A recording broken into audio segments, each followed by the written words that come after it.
Hola, Aló, hola, profe. hola, ¿cómo están? Buenas tardes. Me parece que ya llegaron todos.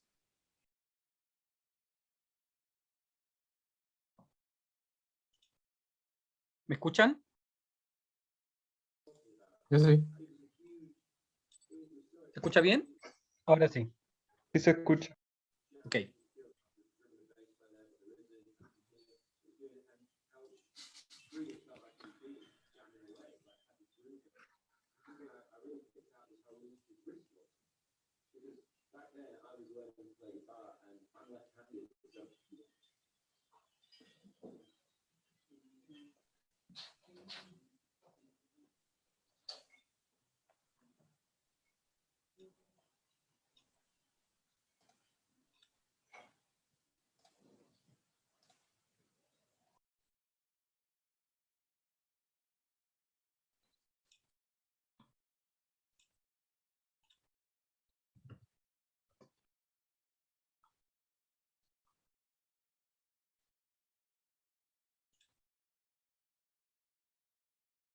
Bien. Vamos a comenzar entonces. Estábamos viendo el tema de magnetismo, ¿cierto? Sí,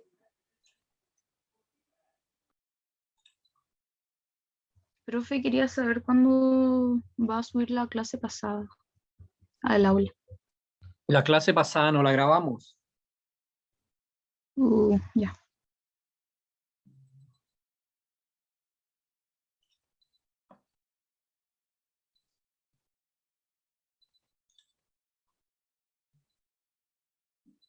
Estábamos viendo magnetismo y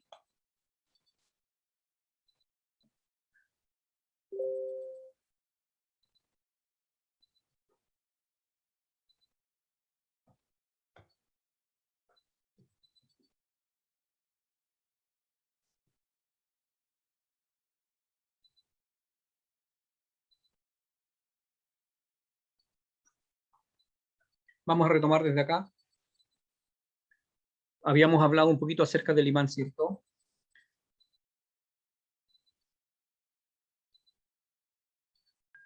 Sí, profe. Perfecto. Vamos a retomar desde acá. Eh, Les mencioné que esta información estaba disponible en internet, que la pueden sacar desde allí. Les voy a colocar esta presentación en el aula para que la tengan disponible. ¿Ya? A modo de conocimiento general, nada más. No sé si veremos más adelante alguna especie de aplicación a lo que es el cálculo de algunas variables en elementos ferromagnéticos. Pero de ser así, digamos, retomaríamos un poco esto y veríamos la forma en cómo se aplica. Es bastante sencillo, así que no representa, digamos, mayor complejidad. ¿Ya?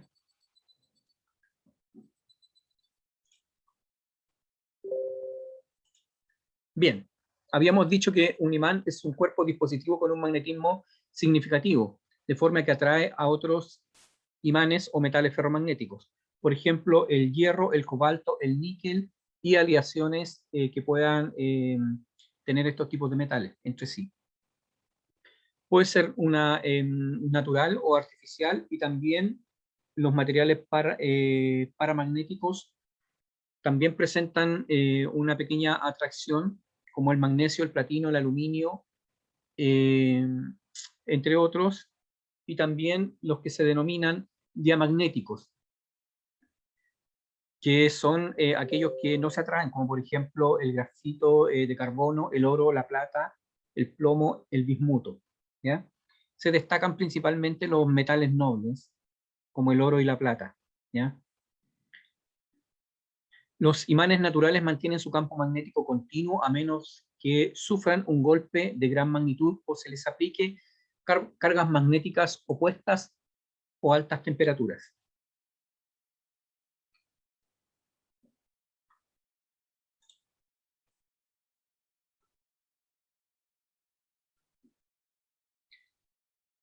Toda la materia tiene propiedades magnéticas, digamos, de una índole o de otra, pero en el fondo todas tienen, ¿ya? La materia reacciona ante la presencia de campos magnéticos porque los electrones en una muestra de cualquier tipo de materia atómica, en sus orbitales constituyen pequeños circuitos con corriente sometidos a fuerzas y torques. A nivel atómico existen normalmente momentos magnéticos ante la presencia de un campo magnético. La designación, digamos, de las letras, por ejemplo, acá entre paréntesis B, hace alusión a la nomenclatura que se usa en el estudio de este tipo de ciencia, ¿ya? Campo magnético siempre se designa con la letra B, por eso aparece allí entre paréntesis. Estos momentos magnéticos están sometidos a torques que tienden a alinearlos con el campo magnético. No es fácil saber si el campo magnético que domina a nivel atómico es aquel producido por orbitales de electrones cercanos a un campo magnético aplicado externamente. Para eso hay que hacer un estudio más acabado de índole físico, ¿ya? Los físicos son los profesionales que se dedican, digamos, al estudio de este tipo de materias, de este tipo de ciencias a nivel más molecular.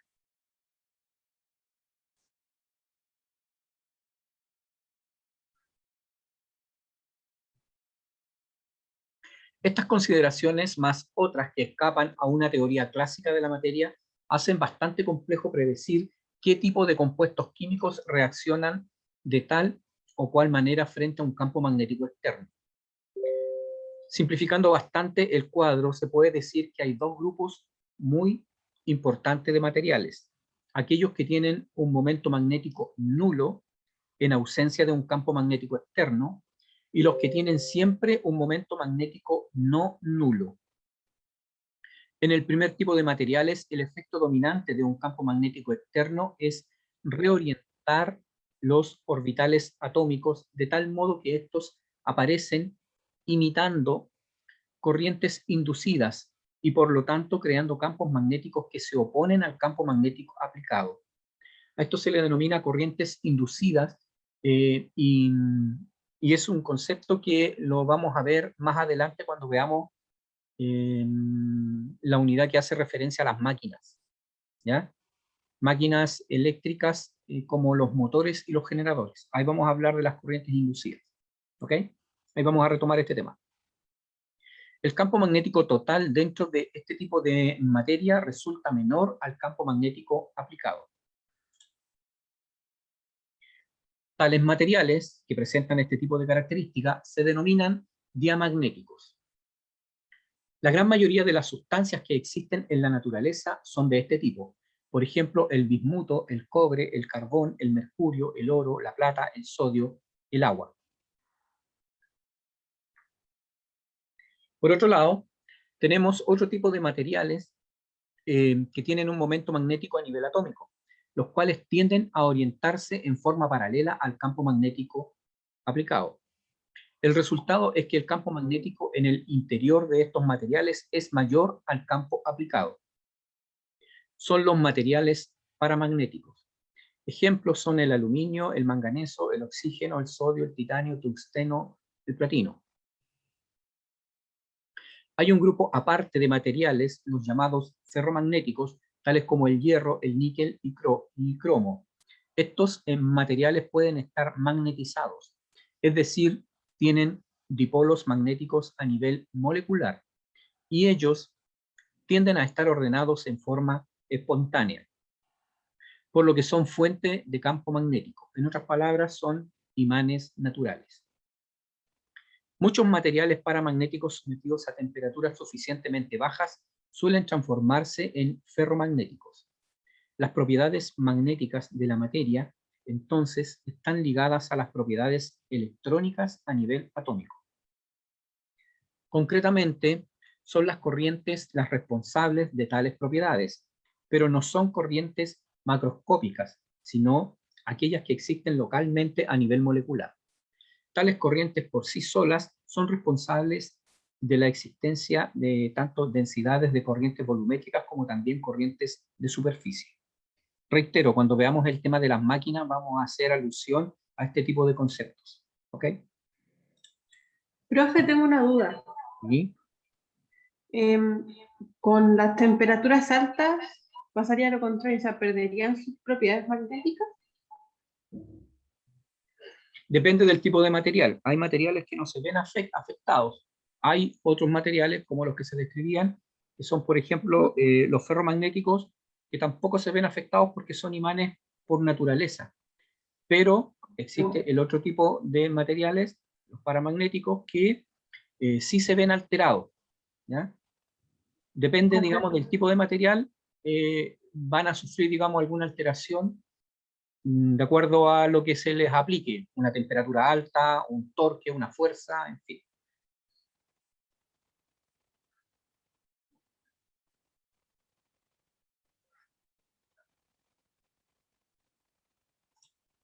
Comprendo. Ok. ¿Qué es la inducción electromagnética?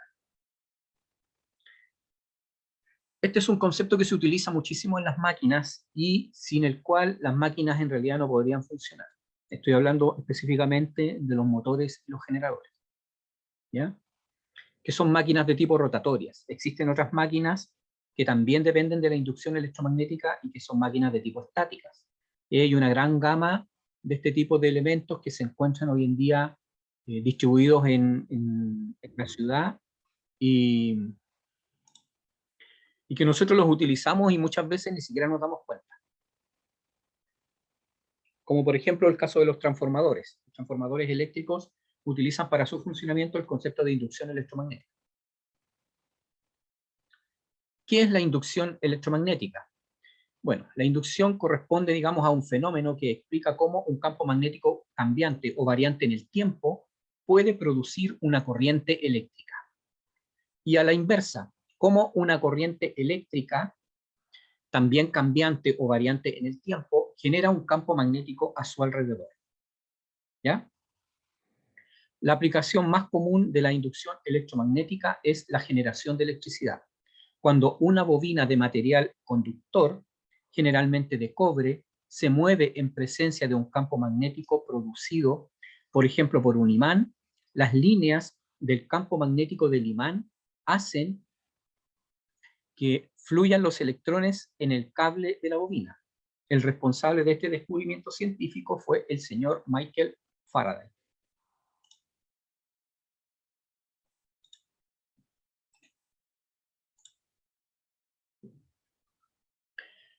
El descubrimiento sucedió en el año 1831 al comprobar que se puede generar una corriente eléctrica cuando se modifica un campo magnético. Este señor, el señor Faraday, se inspiró en los hallazgos de Ørsted, ¿ya? En el año 1820, quien mostró cómo el paso de la corriente eléctrica por un conductor creaba un campo magnético a su alrededor. Faraday intentó reproducir el experimento al revés, es decir, utilizando un imán para producir una corriente eléctrica. Sin embargo, solo consiguió su objetivo cuando hizo girar una espira de cobre en presencia de un imán, descubriendo un procedimiento para generar corriente eléctrica.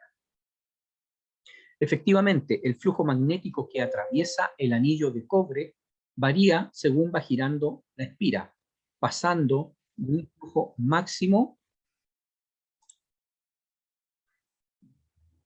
en la situación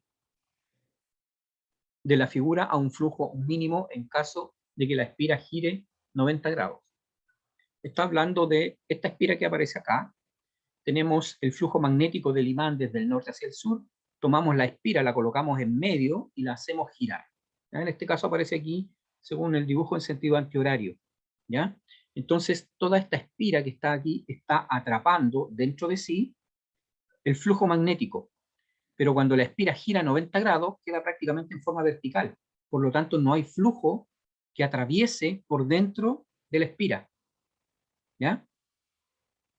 Y cuando está, digamos, en forma horizontal, como se ve ahí, prácticamente todo el flujo del imán es atravesado, atraviesa por dentro de la espira. Y eso hace que se induzca una corriente en este alambre que está por el contorno aquí de color negro.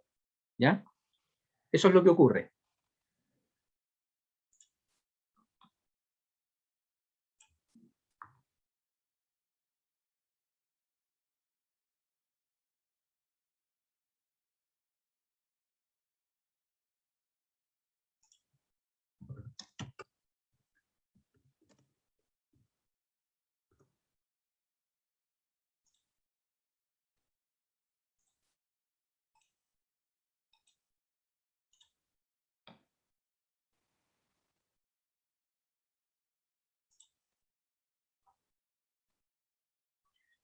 Esta variación del flujo magnético es lo que produce la aparición de una tensión eléctrica. Tensión, recuerdan, es el voltaje.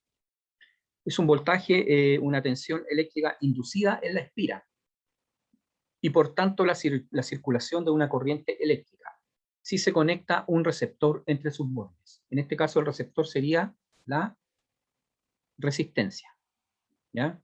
Recuerdan que lo vimos también en la clase pasada. Así, la ley de Faraday establece que la tensión eléctrica inducida en un circuito eléctrico es proporcional a la variación del flujo magnético que lo atraviesa.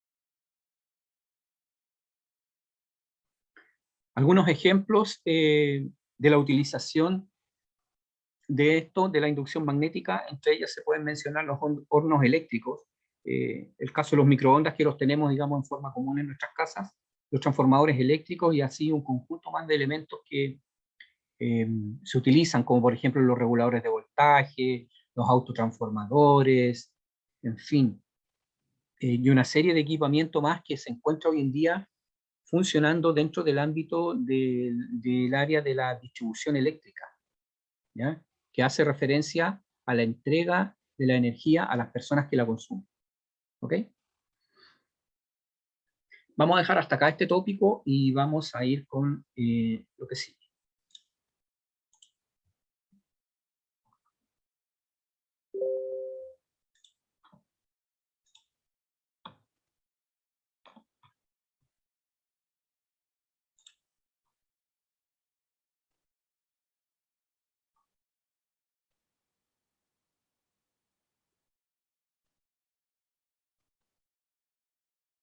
Como les decía, lo vamos a retomar cuando veamos el tema de las máquinas, pero por el momento lo vamos a dejar en stand-by y vamos a introducir los circuitos eléctricos de corriente continua.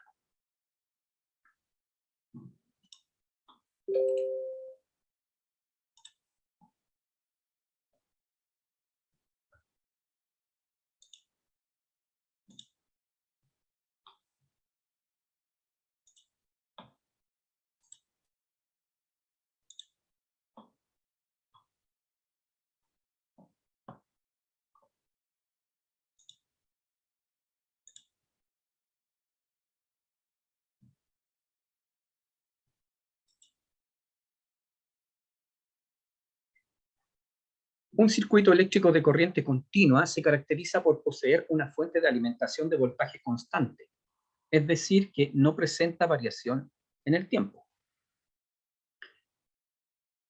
Estamos pensando siempre en el voltaje. Se le llama circuito de corriente continua, haciendo referencia a la corriente, pero de lo que se está hablando es de tener una fuente de voltaje constante. ¿Ok? La figura que se aprecia muestra una fuente de voltaje constante en el tiempo. En ella se observa que sin importar el tiempo seleccionado en la gráfica, el voltaje siempre es exactamente el mismo. Ejemplos de este tipo de fuentes en la vida real son bastante comunes, tales como las baterías de un vehículo solar, la batería del automóvil, las pilas de una linterna,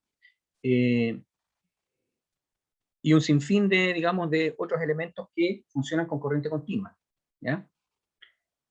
Como por ejemplo los motores de los juguetes, que son alimentados con pilas, tienen una fuente que corresponde, ya sea una pila o una batería, corresponde a una fuente de voltaje constante, ¿ya? Y todas ellas presentan un valor de voltaje que es invariante en el tiempo.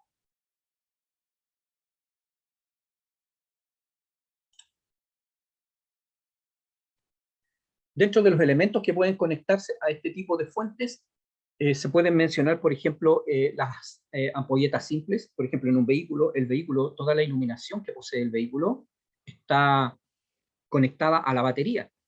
Y la batería es una fuente de corriente continua que tiene un voltaje constante. Normalmente los vehículos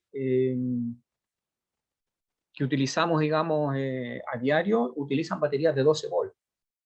¿Ya? Existen vehículos de mayor tamaño que tienen baterías de mayor tamaño, ¿ya? Pero en cuanto a corriente, el voltaje es muy difícil que cambie. Normalmente se fabrican las baterías con un voltaje constante de 12 volts, ¿ya? Las ampolletas incandescentes, normalmente, bueno, antiguamente todavía se utilizaban en los vehículos y antiguamente también todavía las utilizábamos en las casas. Hoy en día tenemos ampolletas LED y las ampolletas LED trabajan siempre con corriente continua. Entonces, cuando uno compra, por ejemplo, una ampolleta de tipo LED, se da cuenta de que tiene una base que es bastante grande. Y en esa base adentro, primero que nada, hay un pequeño transformador que toma el voltaje que recibe y lo disminuye a un voltaje menor, y luego toma la corriente que recibe en la casa, que normalmente es corriente alterna, y la transforma en corriente continua. ¿Ya? Y esto se hace, digamos, como procedimiento ¿para qué? Para que la ampolleta que es de tipo LED pueda funcionar, ¿ya? De lo contrario, sencillamente la ampolleta LED no funciona. Ya vamos a ver eso cuando veamos dispositivos semiconductores, que también es parte de la asignatura, y vamos a hablar de las ampolletas tipo LED. Profe, ¿Sí? ¿le puedo hacer una consulta respecto a eso? Es que el otro día, por ejemplo, pasó que en mi casa yo fui a la cocina y sentí un ruido y justo pasó que al averiguar fue la ampolleta LED la que producía ese ruido que se Sí, había echado a perder. sí, Era como un pitido así. ya. Sí. Lo que pasa es que dentro de la base existe lo que nosotros conocemos como una pequeña fuente de poder. No sé si la han escuchado, quizá en el ámbito de la computación, ustedes tal vez puedan entender que los computadores trabajan con una fuente de poder. ¿Por qué? Porque todos los elementos que están dentro del computador trabajan con corriente continua. Los microprocesadores, los chips, las memorias, la placa madre, todo trabaja con corriente continua y con diferentes niveles de voltaje.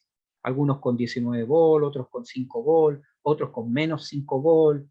Depende de la aplicación que realice adentro del elemento que está dentro de la placa, es el nivel de voltaje que utiliza. ¿Ya? Y muchas veces estos dispositivos se echan a perder. Y cuando se echan a perder, muchas veces producen ruido. En el caso de las fuentes de poder, tienen adentro un transformador pequeñito. Ya les voy a mostrar dibujos de en qué consiste un transformador y cómo funciona. Y ahí van a entender por qué se producen ruidos. ¿Ya? Son fenómenos que están asociados al electromagnetismo. Ya vamos a ver con más detalle. Cuando llegue el momento, ahí lo vamos a ver. También les mencionaba, digamos, los motores de corriente continua que funcionan. Los autos eléctricos son, son vehículos que están todos fabricados con motores de corriente continua, ¿ya? Normalmente se hacen con corriente continua. ¿Por qué? Porque el hecho de estar pasando la corriente continua que entregan las baterías a corriente alterna ya implica un proceso que nos va a producir pérdidas. Entonces, lo ideal es tomar la corriente continua que recibimos, digamos, desde las baterías y utilizarla de inmediato. Y así nos evitamos un proceso y evitamos, por supuesto, tener pérdidas.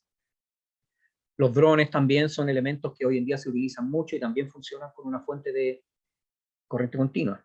Los capacitores, que ya los vamos a ver, y así un sinfín de elementos más que nosotros utilizamos hoy en día y que no nos percatamos cuáles son las fuentes de alimentación que tienen.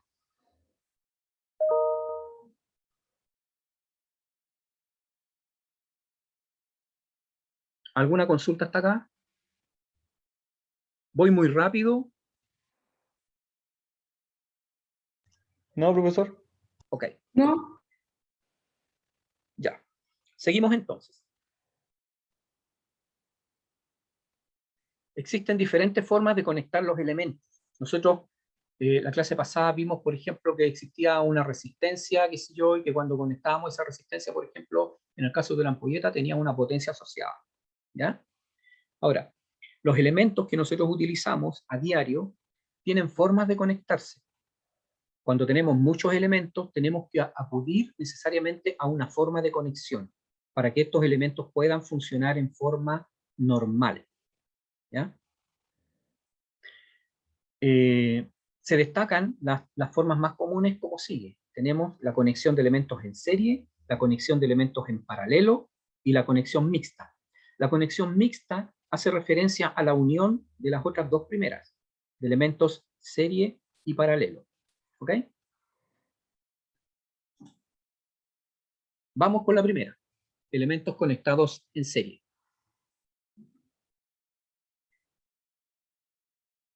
Nosotros siempre vamos a decir y vamos a afirmar que los elementos se encuentran conectados en serie cuando siguen la configuración que está mostrada acá en esta figura, donde tenemos una fuente de voltaje D constante, colocamos allí una resistencia R1, una R2, una R3, y así sucesivamente hasta una R sub N. ¿Ya? De tal forma que podemos conectar N elementos a esta fuente siguiendo esta configuración. ¿Ya? Donde acá tenemos la fuente va a estar conectada a su terminal positivo hacia la pata de entrada del primer elemento. Y la pata de salida de este elemento va a estar conectada a la pata de entrada del segundo elemento. Si ustedes observan esto, es como un tren, ¿cierto? Es como un vagón de trenes que están conectados uno tras otro, hasta el último. Y el último conecta la pata de salida de retorno a la fuente. ¿Ya? Cuando nosotros tenemos este tipo de conexión, decimos que los elementos están conectados en serie.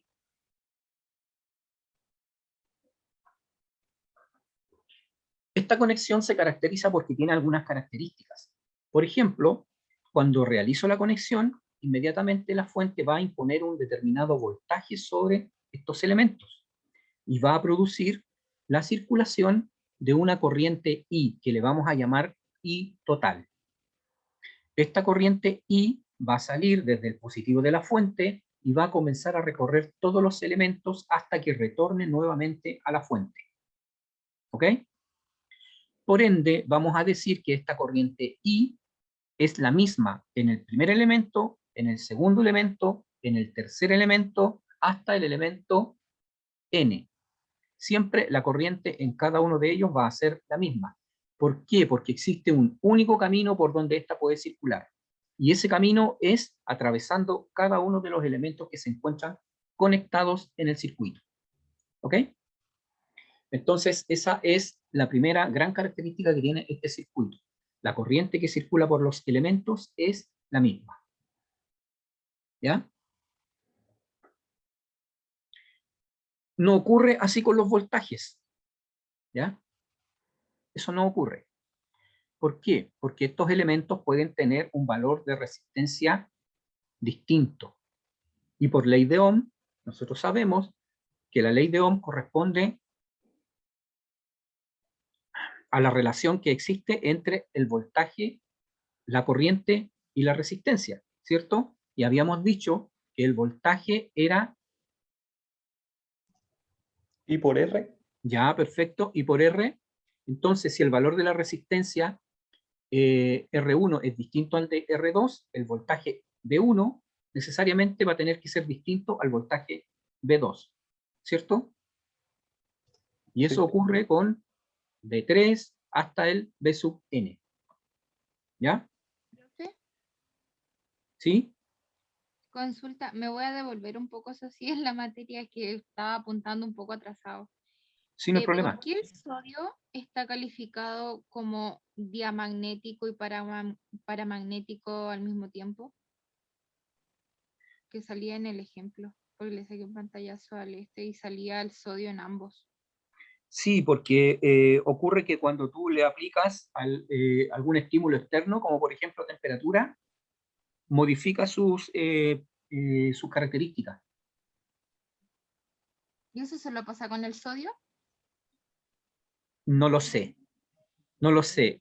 No sabría decirte porque dentro del conjunto de elementos que conocemos, los seres humanos, no sé en realidad cuántos elementos corresponden, digamos, a elementos que son de tipo ferromagnéticos, a otros que son paramagnéticos. Eso no te lo podría yo responder. Ah, ya que me No. generaba como un poco de duda porque ningún otro se repite entre los diamagnéticos y los paramagnéticos. Claro, lo que pasa es que esos están ahí a modo de ejemplo. No sé si hay más. Ah, ok. No sé si en realidad se ha hecho un estudio de todos los materiales que existen para poder clasificarlos a todos y decir, todos estos que están acá son ferromagnéticos, todos estos otros son paramagnéticos, todos estos otros son diamagnéticos, en fin. Eso yo no te lo puedo responder. No sé si existe en realidad un estudio de ese estilo. No sé si alguna vez Ah, algún físico habrá hecho un estudio así. Para eso yo pienso que primero que nada tendrían que acotar los elementos que conocemos dentro del planeta y quizás fuera, no sé. ¿Cierto? Una vez que tengamos un listado completo de cuáles son los elementos que realmente existen en la naturaleza, hay recién poder hacer una clasificación. ¿Ya? sí, profe. Ok. ¿Seguimos? Existe la ley de voltaje de Kirchhoff, ¿ya? Y la ley de voltaje de Kirchhoff dice que la sumatoria de los voltajes en un lazo cerrado es igual a cero. Entonces, como acá en este circuito que está en serie, tenemos aquí un lazo cerrado, porque la corriente entra por el positivo y sale por el negativo y vuelve a la fuente, tenemos aquí un lazo que es cerrado. Entonces, la ley de Kirchhoff de voltaje dice que la sumatoria de todos estos voltajes tiene que ser igual a cero. Matemáticamente hablando, nosotros podemos expresar eso de la siguiente forma. En este caso, el voltaje que presenta la fuente debería ser igual a la sumatoria del voltaje B1, que corresponde al elemento R1, B2, R2, B3, R3, y así hasta el elemento B sub n. En términos de sumatoria, de igual 1 hasta n, la sumatoria de los B sub i. ¿Ok? Expresión matemática. ¿Ya? ¿Sí? Ya. Entonces, ahora vamos a tomar el elemento que posee el voltaje B1 y lo vamos a escribir en términos de la ley de Ohm. Nosotros sabemos que el voltaje es I por R, ¿cierto? Entonces ahí está expresado en términos de la resistencia y la corriente. B1 correspondería a R1 por I. Lo mismo B2, R2 por I. Lo mismo B3, R3 por I. Y así sucesivamente hasta el elemento R sub n por I. Como sabemos que en un que en un circuito serie la corriente es la misma, podemos factorizar por la corriente. I. ¿Ok? Y nos quedaría que el voltaje de la fuente correspondería a I multiplicado por, o el producto de R1 más R2 más hasta el elemento R sub n. Y a esto le vamos a llamar, a esta sumatoria de resistencias, le vamos a llamar R total. ¿Ya?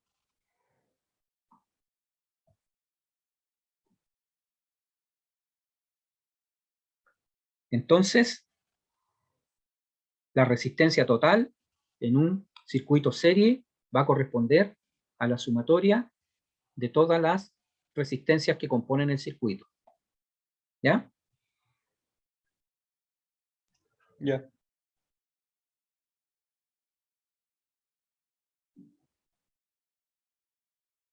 Entonces,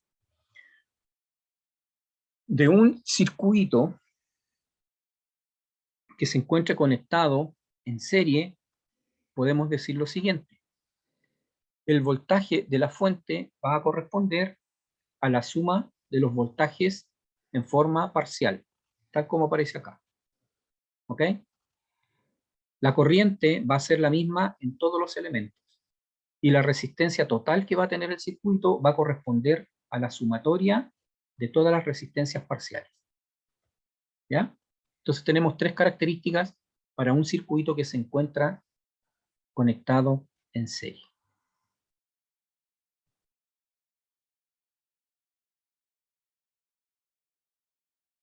¿Alguna consulta hasta acá?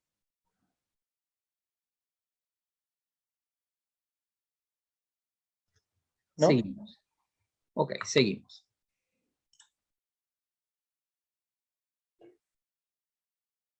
Elementos conectados en paralelo. Vamos a hablar de la conexión en paralelo cuando los elementos siguen la configuración que se muestra en la figura. ¿Ya? Perdón, a ver, voy a volver atrás. Normalmente en los textos, en los libros, las resistencias se dibujan de esta forma. Ya sea que estén en forma horizontal o vertical en un circuito, normalmente se dibujan así, como con dientes de sierra. ¿Ya? Para efectos de facilitar el tema del dibujo, yo muchas veces utilizo un rectángulo. ¿Ok? Ya vamos a ver eso. ¿Por qué? Porque cuando veamos circuitos de corriente alterna, se utiliza este tipo de simbología. ¿Ok? Disculpe, Pero, profesor. ¿sí? Kirchhoff solamente para serie. Para los dos, para serie y para paralelo. Ah, ok. Ya. Gracias. Ok. Ya, entonces, no quiero que se distraigan con el tema del dibujo. Este rectángulo que está acá sigue siendo una resistencia. ¿Ok? Entonces, para nuestro efecto de análisis, podemos observar, perdón, que estos elementos se encuentran dispuestos en forma paralela. Se dice paralela porque está uno al lado del otro. ¿Ya? Y podemos conectar n elementos de esta forma, uno al lado del otro. ¿Qué característica tiene? El positivo de la fuente, por donde sale la corriente, llega al terminal de entrada del primer elemento, al terminal de entrada del segundo, al terminal de entrada del tercero, y así sucesivamente hasta el elemento n, enésimo. ¿Ok? Y el terminal de salida de los elementos siempre va a estar conectado al punto de retorno de la fuente. En este caso, el negativo, o el neutro. ¿Ya? Cuando tenemos este tipo de conexión, esta disposición, se dice que los elementos están conectados en paralelo. Y al igual que los elementos en serie, también tiene algunas características. ¿Ok? Por Profe, ejemplo, ¿sí? en este dibujo el circuito también se encuentra cerrado, ¿no? Sí, también está cerrado.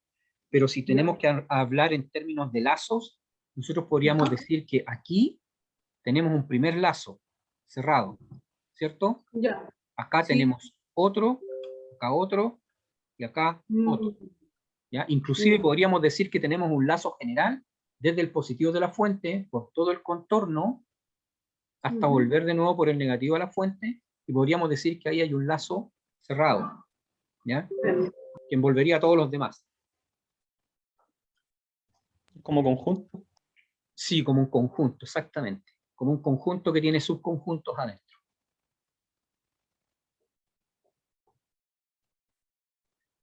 Ya. Si en el circuito serie hablamos de la ley de voltaje de Kirchhoff, en el circuito paralelo vamos a hablar de la ley de corrientes de Kirchhoff. ¿Qué dice la ley de corrientes de Kirchhoff? Sencillo, dice que la sumatoria de las corrientes en un nodo es igual a 0. Vamos a volver atrás al circuito. Están marcados aquí con puntos verdes lo que se denomina nodo. ¿Ya? Un nodo es un punto por donde entran y salen corrientes. ¿Ok? En este caso, en este nodo, está entrando la corriente I total. Y está saliendo hacia el elemento R1 una corriente I1. Y el resto continúa avanzando hacia el elemento R2, R3 y hasta llegar al elemento R sub n. En otras palabras,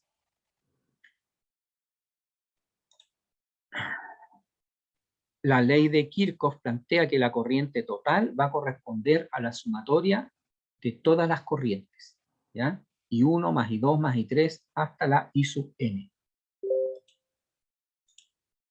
¿Se logra entender eso? Si yo digo que la sumatoria de las corrientes en un nodo es igual a 0, quiere decir que I total va a ser igual a I1 más I2 más I3 más I sub n. O es lo mismo que I total menos I1 menos I2 menos I3 menos I sub n igual 0, ¿cierto? ¿Se entiende eso? No, me perdí. La verdad. A ver, déjenme terminar con el PowerPoint para que veamos ejercicio y lo apliquemos, ¿ya? Sí, yo creo que íbamos a cachar mejor. Bien, lo que vamos a hacer es, en este circuito, vamos a tomar estas corrientes y las vamos a representar en términos del voltaje y de la resistencia. Una de las características que se observa en un circuito en paralelo es que el primer elemento, en este caso R1, está conectado al terminal positivo por la entrada de la corriente y al terminal negativo por la salida de la corriente. ¿Ok? Siempre en la fuente.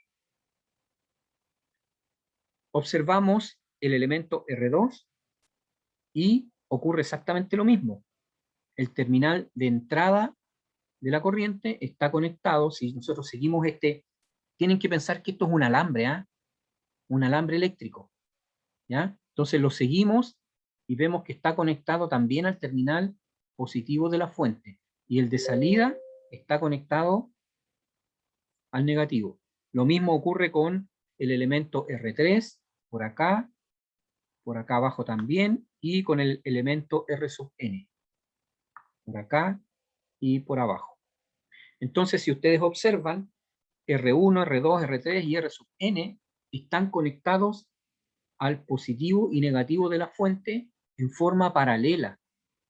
Por lo tanto, R1 va a tener el voltaje que tiene la fuente, porque está conectado a la parte positiva y a la parte negativa. R2 también va a tener el mismo voltaje que tiene la fuente, porque está conectado a la parte positiva y a la parte negativa. Lo mismo con R3 hasta el elemento R sub n. Entonces, ¿qué quiere decir esto? Quiere decir que el elemento R1, R2, R3 y Rn poseen un voltaje B, que es el voltaje que tiene la fuente. ¿Ya? Eso quiere decir. Entonces, si yo escribo la corriente I1, que es la que pasa por el elemento R1 en términos del voltaje y la resistencia, tendría que decir que la corriente I1 equivale al voltaje partido por la resistencia, ¿cierto?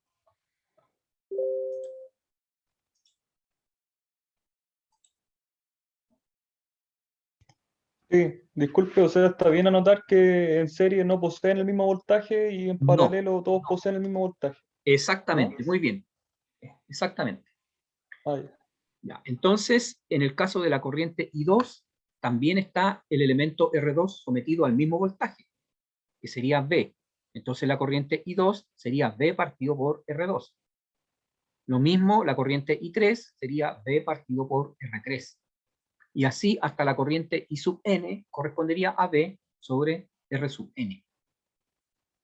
Entonces, idénticamente al caso anterior, lo que hacemos acá es factorizar por el voltaje, porque es el mismo. ¿Ya? Y quedaría V multiplicado por 1 sobre R1 más 1 sobre R2 más 1 sobre R3 más 1 sobre Rn. En otras palabras, I igual V partido por R. ¿Cierto? Vamos a llamar R total a esta expresión, 1 sobre R1 más 1 sobre R2 más 1 sobre R3 hasta el elemento R sub n. ¿Ya?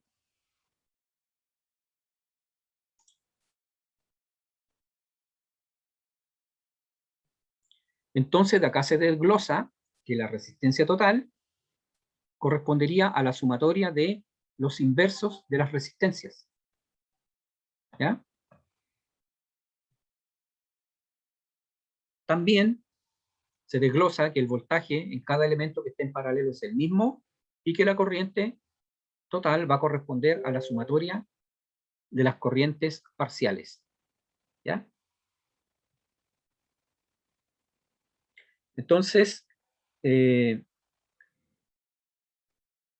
acá no podemos hacer la suma directa de las resistencias. En el caso de un circuito en serie, para calcular el R total, sumábamos nomás las resistencias. Acá tenemos que hacer, digamos, la operatoria matemática siguiendo estos pasos.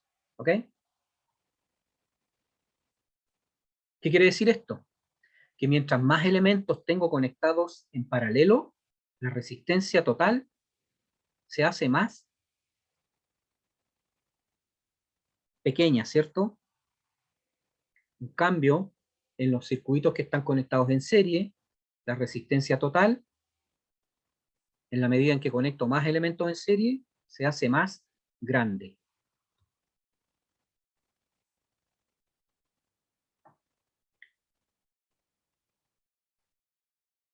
¿Qué debiera ocurrir por ley de Ohm si la resistencia se hace más pequeña cuando voy conectando elementos en paralelo? ¿Qué pasa con la corriente?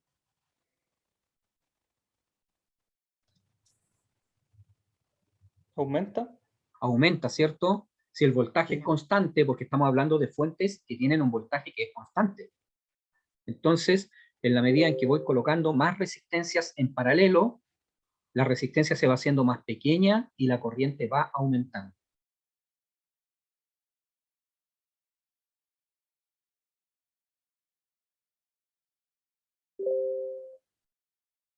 Entonces, nace la pregunta, ¿y cómo están conectados los elementos en la casa? ¿En serie o en paralelo? Yo intentaba ver las luces de mi casa y me imagino que serán en Paralelo, ¿no? paralelo. En paralelo. Bien, están conectados en paralelo, ¿cierto? Sí. No queda otra opción. ¿Por qué? Porque si los conectamos en serie, como el voltaje se divide en cada elemento en serie, las ampolletas alumbrarían cada vez menos, porque tienen como el voltaje de los 220 estaría obligado a repartirse, digamos, en cada elemento, las ampolletas alumbrarían prácticamente nada. Entonces no queda otra más que hacer una conexión en paralelo, para que el voltaje sea el mismo, ¿ya? Y en la medida en que voy conectando más cosas, la resistencia total del circuito que tiene la casa comienza a disminuir y comienza a aumentar el consumo de corriente, ¿cierto? Y por eso es que después la compañía nos cobra. ¿Qué nos cobra? Nos cobra la energía. Pero ya vamos a llegar a eso. A mayor corriente, mayor energía. Recuerden que, bueno, no hemos visto todavía eso, así que, pero bueno, ya vamos a llegar a eso. ¿Ya? Y por último nos queda, perdón, ¿hay dudas de esto?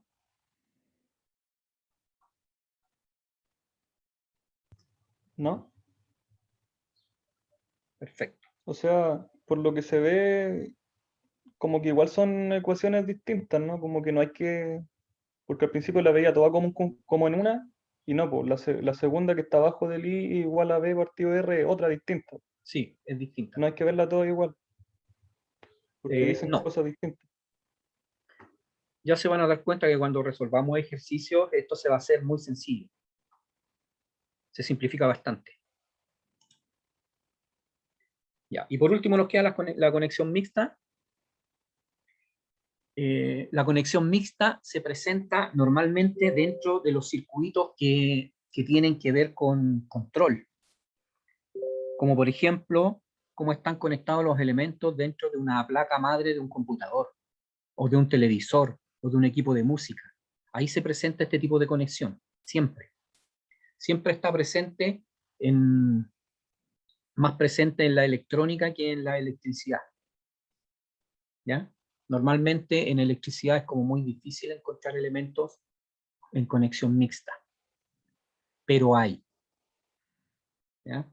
Se presenta a veces en los circuitos que controlan los programas, por ejemplo, de lavado en una lavadora, los controles automatizados dentro de un refrigerador, en fin, ese tipo de cosas, tienen conexión mixta, los elementos que están adentro. ¿Ya? Este tipo de conexión hace referencia a elementos conectados a una fuente tanto en serie como en paralelo. O sea, los elementos van a estar conectados tanto en serie como en paralelo. Esto permite utilizar ambas herramientas vistas en la conexión, debiera decir ahí, serie y paralelo para resolver el circuito. Dado que siempre se estará buscando encontrar las diferentes variables que componen el circuito, es posible aplicar las herramientas vistas hasta ahora para resolver este tipo de circuitos. Ahí hay un ejemplo de una conexión mixta en donde nosotros podemos observar que tenemos una fuente de voltaje que está entregando 120 volts y la corriente debiera salir por el positivo, ¿cierto? Hacia arriba, y lo primero que se encuentra en su camino es una resistencia. Y toda la corriente que está saliendo desde la fuente está obligada a pasar por esa resistencia. Por eso vamos a decir que esta resistencia está en serie, ¿ya? Con respecto a todos los demás elementos. Una vez que la corriente sale de esta resistencia R1, llega a un punto de bifurcación, o sea, un nodo. Y en este nodo se reparte hacia el elemento R3 y R4, ¿ya? Una vez que sale de estos elementos, se vuelve a juntar otra vez en otro nodo, se unen estas dos corrientes y avanzan hacia el elemento R2. Y si observan, el elemento R2 estaría en serie con R1 y con estas otras dos que están en paralelo, ¿cierto? Luego la corriente sale de ahí y se va a R5 y de R5 vuelve a la fuente. Por lo tanto, R1, R2 y R5 están en serie. R3 está en paralelo con R4. ¿Sí o no? ¿Se entiende? ¿Sí?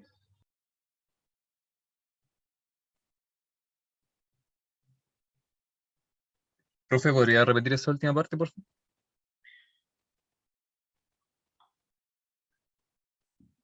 El elemento R1,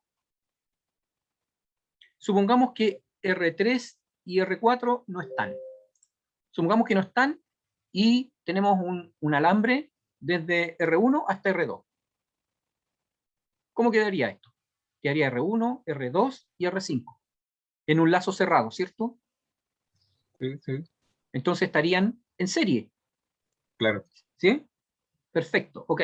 Ahora supongamos que cortamos el alambre entre R1 y R2 y metemos R3 y R4, pero los colocamos de esa forma como están en el dibujo. Entonces R3 estaría en paralelo con R4, ¿cierto? Así es. Porque siguen la forma de un circuito en paralelo. ¿Ya? Siguen la forma de un circuito en paralelo. Entonces, vamos a decir que R1, R2 y R5 están en serie. ¿Ya? Sin embargo, R3 y R4 están en paralelo entre sí.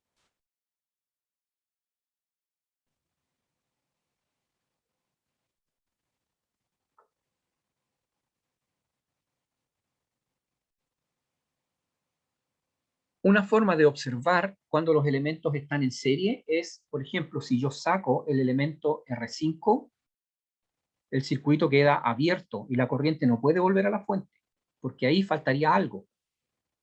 ¿Ya? Es como si yo cortara el alambre. Entonces, cuando ocurre esto, decimos que el elemento R5 está en serie. Cuando saco un elemento que está en serie, el circuito sencillamente no va a funcionar. ¿Por qué? Porque el camino por donde circula la corriente se interrumpe. ¿Ok? Lo mismo pasa con R2 y lo mismo pasa con R1. ¿Ya?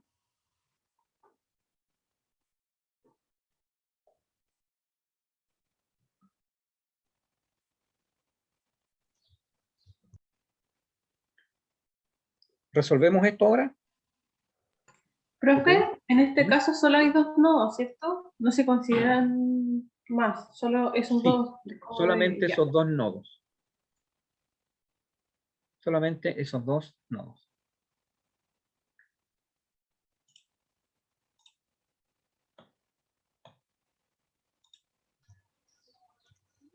Disculpe. ¿Sí? Después, ejemplo, 120 partido 2, ahí te da 60 de corriente. Después llega 60 por 8, después por 8, para saber el voltaje que llega al R2, ¿cierto? Y en ese caso sería lo mismo poner una resistencia en vez de R3 y R4 de 8, una de 16. ¿No es lo mismo? No. Recuerda, ¿qué dijimos cuando las resistencias se conectaban en paralelo? Mientras más resistencias conectamos en paralelo, el valor de la resistencia total se hace más pequeño.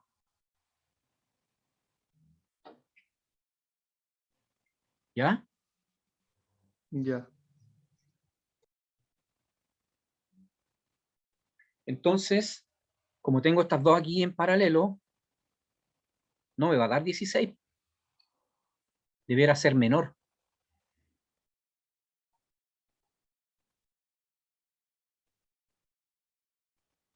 O sea que está mal pensar, ejemplo, I60 por 8 para que me dé un voltaje, ¿cierto?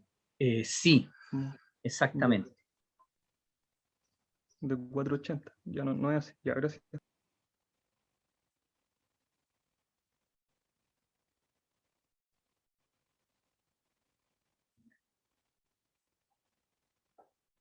¿Resolvemos? Bueno, Ok, perfecto.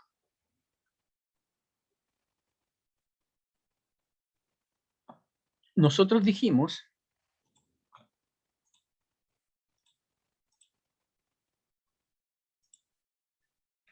que la ley de Ohm correspondía a I por R, ¿cierto? Eso lo sabemos. ¿Ya? Y también dijimos que la resistencia total, cuando teníamos elementos conectados en serie, correspondía a la suma de las resistencias parciales. Sumar solamente. ¿Ya? Pero las resistencias que están en paralelo hay que sumarlas en forma de su inverso. ¿Cierto? Si yo quisiera calcular la R total, ¿cómo lo hago? Las que están en serie, a ver, las que son más fáciles. Sería 2 más más 5 más 4. 4, ¿ya? Y más 5. ¿Cierto? Eso me daría la suma de las que están en serie. ¿Y qué pasa con las que están en paralelo? También tengo que sumarlas, ¿cierto? ¿Y cómo las sumo? Primero que nada tendría Profe, que ¿por qué es más calcular. 5? Ah, perdón, es 2. 2, perdón, sí. Gracias. Ya, entonces, ¿qué pasa con las que están en paralelo? Tendría que hacer la suma de sus recíprocos, ¿cierto?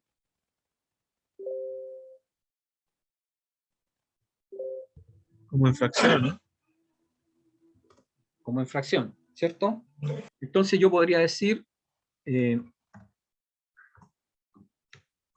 R3 paralelo a R4. ¿Sí? Sería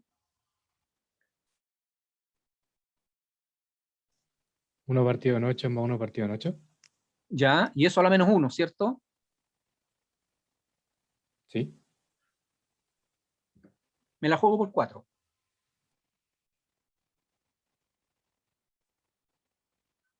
También es posible decir, cuando tengo dos elementos, R3 por R4 sobre la suma de R3 más R4.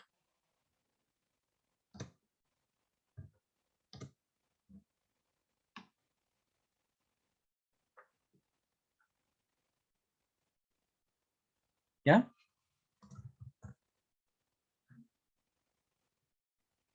¿Todos de acuerdo? No me quedó Profe, clara esa parte. Es lo sí, mismo que hacer el recíproco. 64 partido 16. La 4, Sí, ¿cierto? sí. Ok. Entonces, ¿cuánto vale el R total?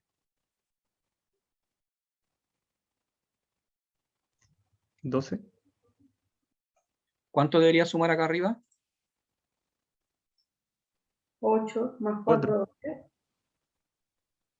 0. No, falta sumar, porque los que están anotados ahí son los que están en serie. El R1, el R2 y el R5. Falta sumar los que están en paralelo. Y los que están en paralelo da 4. Entonces sumo 4. Pero eso sumado da 12. ¿No? Sí. 12. 12. 12. ¿Ya? Wow.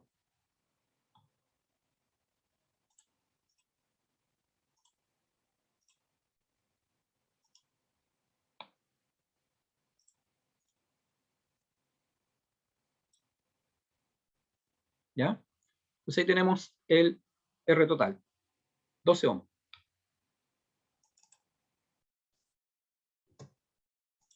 ¿Ok? Bueno, a modo de que se entienda lo que ustedes acaban de hacer,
es eso. Cuando uno hace el cálculo del R total, lo que hace es tomar el circuito con todas sus resistencias y reducirlo a una sola. ¿Ya? Entonces nos queda la fuente de 120 volts. ¿Y qué ve la fuente en realidad? La fuente ve que tiene una resistencia total de 12 ohms. La fuente no está mirando que aquí tiene una de 2, que acá tiene una de 4, que acá hay una de 8. No le preocupa eso. Le preocupa ver una resistencia total de 12 ohms. Y por esa resistencia total está circulando una corriente. ¿Ya? ¿Cuánto vale esa corriente?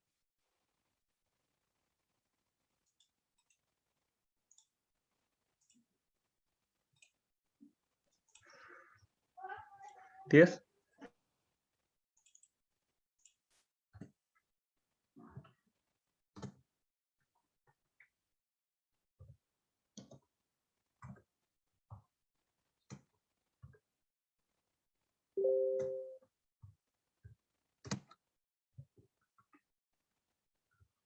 ¿Todos de acuerdo? Voltaje dividido por resistencia. Me perdí porque son amperes. La corriente. Estos son 120 volts, que es lo que entrega la fuente, y estos son 12 ohms, que es la resistencia. ¿Ya? Y dijimos que la corriente correspondía al voltaje sobre la resistencia, ¿cierto? Y la unidad de medida de la corriente eran amperes. Ya. ¿Ya? Entonces, nosotros sabemos que la fuente está entregando 10 amperes. ¿Hacemos un alto? ¿Seguimos de ahí? ¿O terminamos y después hacemos un alto? ¿Cómo? Como usted quiera, profe. Yo prefiero dejarlos descansar para que analicen y luego retomamos. Ya. ¿Ya? 10 minutos. Bueno. Ok. Ok, nos vemos.